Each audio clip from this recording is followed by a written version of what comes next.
Hello, good morning student.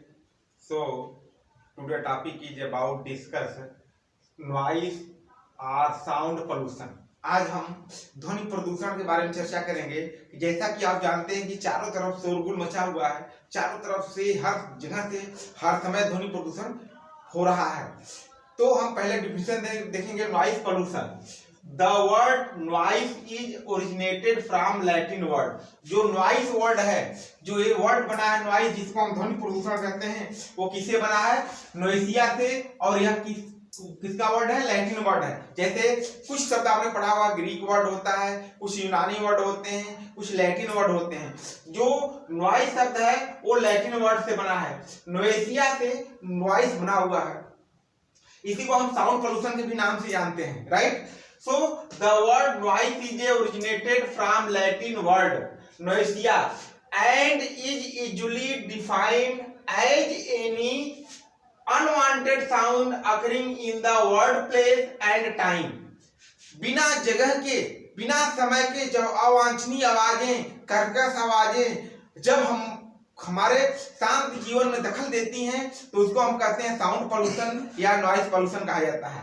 बिना समय के, बिना खूब तेज आवाज के साथ जब ध्वनि बाहर निकलती है तो हमारी चेतना को भंग कर देती है, जिससे हमारा ध्यान जो आकर्षित हो रहा था, ध्यान आकर्षित नहीं हो पाता है, केंद्रित नहीं हो पाता है। इसी को हम कहते हैं साउंड पोल्यूशन। उसी को उन्होंने लिखा है कि as any unwanted sound occurring in the world, place and time, and the noise pollution is any undesirable sound dumped into the atmosphere leading to the hazard। और तेज आवाज जो शोर के साथ होती है, तेज आवाज होती है, हमारे स्वास्थ्य के लिए हानिकारक भी होती है। इसलिए आप जानते होंगे कि जो नॉइज पोल्यूशन होता है, हिसाब से हम कह सकते हैं कि तेज आवाजें, कर्कश आवाजें जो हमारे चेतना को भंग कर देती हैं, हमारे ध्यान को केंद्रित करने से अवरोध उत्पन्न करती हैं, उसको हम कहते हैं कि ध्वनि प्रदूषण। Source of noise pollution. देखिए इस समय किस किस माध्यम से, किस किस सोर्स से ध्वनि प्रदूषण हो रहा है, क्योंकि इस समय चारों तरफ ही ध्वनि प्रदूषण हो रहा है। साउंड पोल्यूशन हर जगह हो रहा है, चाहे हम रेडियो बजाते हों, साउंड स्पीकर बजाते हों, ट्रेनें चल रही हों, एरोप्लेन चल रहे हों, गाड़ियां चल रही हों, साउंड स्पीकर हो, बाजा बैंड बाजा बज रहा हो, सब जगह ध्वनि प्रदूषण बढ़ रहा है। चारों तरफ से ध्वनि प्रदूषण ही प्रदूषण हो रहा है। तो हमारे बहुत सारे इसके सोर्स हो सकते हैं, जिसमें पहला है इंडस्ट्रियल नॉइज। इंडस्ट्रियल एरिया में जितने भी औद्योगिक केंद्र हैं, जहां पे फैक्ट्रियां बैठी हुई हैं, जैसे crushing of different material, grinding and drilling, पत्थर को काटने वाली मशीन से लेकर सफाई करने वाले, पॉलिश करने वाले मशीनें हर समय गड़गड़ाती रहती हैं, उससे जो आवाजें निकलती हैं वो ध्वनि प्रदूषण को बढ़ाती हैं, राइट? उसे जो डस्ट निकलते हैं एयर पोल्यूशन को बढ़ाते हैं। इसलिए वो दोनों में सहायक होती हैं, चाहे ध्वनि प्रदूषण हो चाहे एयर पोल्यूशन हो, सब जगह इंडस्ट्रियल एरिया सबसे ज्यादा प्रयोग किया जाता है। नंबर 2 है ट्रांसपोर्टेशन नॉइज, जो ट्रांसपोर्ट के रूप में प्रयोग करते हैं। पहले है एयरप्लेन नॉइज। एयरप्लेन जो हवाई जहाजें उड़ती हैं, एक स्थान से दूसरे स्थान पर जाती हैं, हजारों किलोमीटर दूर तक जाती हैं, आसमान में जाती हैं, बट उनकी आवाज धरती तक सुनाई देती है। इतनी तेज आवाजों के साथ, इतनी तेज आवाज उनके अंदर से बाहर निकलती है। फिर उसके बाद वेहिकुलर नॉइज, गाड़ियां का तेज चलना, स्कूटर, मोटरसाइकिल, 4 व्हीलर, ये सब जितनी भी गाड़ियां रोडों पे दौड़ती हैं, हार्न बहुत तेज बजाती हैं, उससे ध्वनि प्रदूषण बहुत तेज बढ़ता है। इसके सोर्स हो सकते हैं।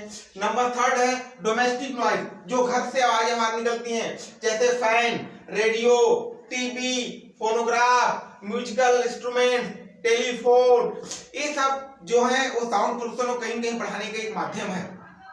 इसलिए बच्चों ध्वनि प्रदूषण को कम से कम करें, चाहे तेज गाड़ियां चल रही हो, मोबाइल फोन हो, लाउड स्पीकर हो, गाड़ियां चल रही हो, सब जगह ध्वनि प्रदूषण ही होता है। इसलिए एक जो ध्वनि प्रदूषण को हम मापते हैं, किसे मापते हैं? डेसिबल से नापते हैं। किसे नापते हैं? कि sound pollution scale measurement by जो स्केल है उसको हम किसे मापते हैं? डीबी से। इसको हम कहते हैं डेसिबल। 50 से 60 डेसिबल साउंड ह्यूमन एक्सेप्टेड, मनुष्य के लिए 50 से 60 डेसिबल साउंड अच्छा होता है, उससे ज्यादा होगा तो उसके लिए नुकसान होता है। तो 50 से 60 डेसिबल के बीच में मनुष्य सुनना पसंद करता है, राइट।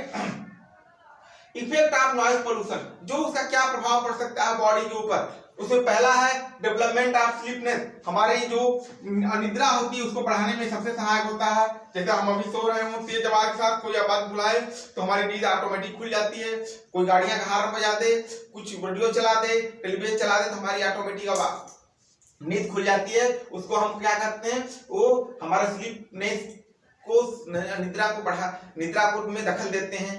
नंबर 2 है कि loss of memory and concentration, हमारी जो मेमोरी है उसको नुकसान पहुंचाते हैं, हम कंसंट्रेट नहीं हो पाते हैं, बहुत सारा हमारा नुकसान होता है। चाहे हम पढ़ाई कर रहे हो, चाहे नौकरी कर रहे हो, चाहे खेती कर रहे हो, किसी भी फील्ड में हम हो, अगर नॉइज पोल्यूशन बढ़ रहा है तो हमारा उसका डायरेक्ट इफेक्ट हमारे बॉडी में पड़ता है। थर्ड है नर्वस ब्रेकिंग नर्व एंड डाइजनेस, हमारा जो नर्वस सिस्टम है, तेज आवाज के साथ आप देखते होंगे कि मोबाइल से गाना सुन रहे हैं लोग, चलते फिरते रहते हैं, गाड़ियों से धक्का लग जाता है, ट्रेन से लोग कट जाते हैं, ये सब कहीं न कहीं उस साउंड पोल्यूशन की वजह से होता है। अगर हम नहीं लगा रहते, शांति से चलते और चारों तरफ केयर करके चलते तो दुर्घटना नहीं होती, तो हमारे नर्वस सिस्टम को डैमेज कर देते हैं। थर्ड है नॉइज पोल्यूशन में causes incidence of peptic ulcer, ये कहीं कहीं हमारे बॉडी में जो पेप्टिक अल्सर होता है वो को बढ़ाने में सहायक होते हैं ध्वनि प्रदूषण, और इसके अलावा बहुत सारे नुकसान पहुंचाते हैं हमारे बॉडी को, चाहे एनिमल बॉडी हो चाहे ह्यूमन बॉडी हो, ध्वनि प्रदूषण सबके लिए उतना ही खतरनाक होता है। अब इसको हम कैसे कंट्रोल कर सकते हैं, कैसे, पहला फर्स्ट पॉइंट है control of the noise pollution. Noise pollution को हम कैसे कंट्रोल कर सकते हैं, airport must be away from residential locality, हमेशा हवाई अड्डा जो अगर हम बनाएं तो रेजिडेंशियल लोकेलिटी से आवासी घर से बहुत दूर बनाएं, जहां पे एकांत हो वहां पे एयरपोर्ट का निर्माण किया जाए, गांवों से शहरों से दूर बनाया जाए।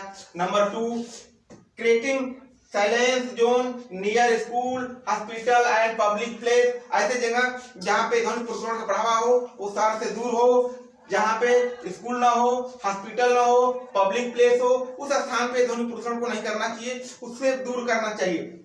नेक्स्ट है covering the room walls with sound absorb and expect tiles, उसके अलावा बहुत सारी जितनी फैक्ट्रियां बैठी हैं या फिर टाइल्स और उसकी जो मशीनें हैं वो भी साउंड पोल्यूशन को बढ़ाते हैं, उसको हमें रोकने के लिए कम से कम प्रयोग करना चाहिए।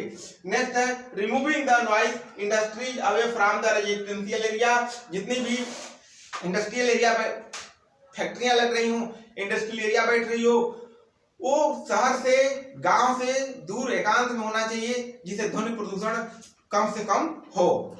नेक्स्ट है पेड़ पौधों को ज्यादा से ज्यादा लगाना चाहिए, उसे लगाने से वातावरण भी शुद्ध होता है, ध्वनि प्रदूषण भी कम होता है। नेक्स्ट है restricting the use of public address system and appliance of mass communication of the urban area, ग्रामीण क्षेत्रों के आसपास ऐसी व्यवस्था करनी चाहिए कि ध्वनि प्रदूषण कम से कम हो, हमेशा रिस्ट्रिक्टिंग फॉलो करना चाहिए या कड़े नियम लगाने चाहिए, जो बेवजह हार्न बजाते हो, बेवजह साउंड तेज बजाते हो या लाउड स्पीकर बजाते हो, उस सबको सरकार एक कानून बना के एक रिस्ट्रिक्टेड उनको करे कि आपकी मात्रा कितनी होनी चाहिए। चाहे डीजे बजाते हो, बारात में आप देखते हो शादी वगैरह में तेज डीजे बजाए जाते हैं, इतने तेज प्रदूषण को बढ़ाया जाता है ध्वनि प्रदूषण कि आदमी कान तक बंद करना चाहता है, कान बंद कर लिया, बहुत तेज आवाज आ रही है। सो कहीं कहीं इसका इफेक्ट हमारे डायरेक्ट बॉडी में पड़ता है, हमें चाहे महसूस होता हो चाहे ना महसूस होता है। कभी डीजे बजता हुआ उसके सामने आप खड़े हो जाइए तो आपको लगता है धड़कन तेज हो गई हो, होता नहीं होता। तो कई फैक्टर कार्य करते हैं ध्वनि प्रदूषण को बढ़ाने के लिए। तो बच्चों जो आज का टॉपिक है इस साउंड या नॉइज पोल्यूशन, इसको 50 से 60 डेसिबल तक मनुष्य सुन सकता है, उसको एक्सेप्ट कर सकता है, उससे ज्यादा सुनने पे उसको नुकसान हो सकता है या डैमेज हो सकता है। ध्वनि प्रदूषण किसे कहते हैं कि unwanted sound occurring in the word place and the time, बिना वजह के कोई आवाजें आ रही हो, कर्कश आवाजें आ रही हो, वो ध्वनि प्रदूषण को बढ़ाती हैं, उसको हमें कंट्रोल करना चाहिए। So my video is like, subscribe and share. Thank you.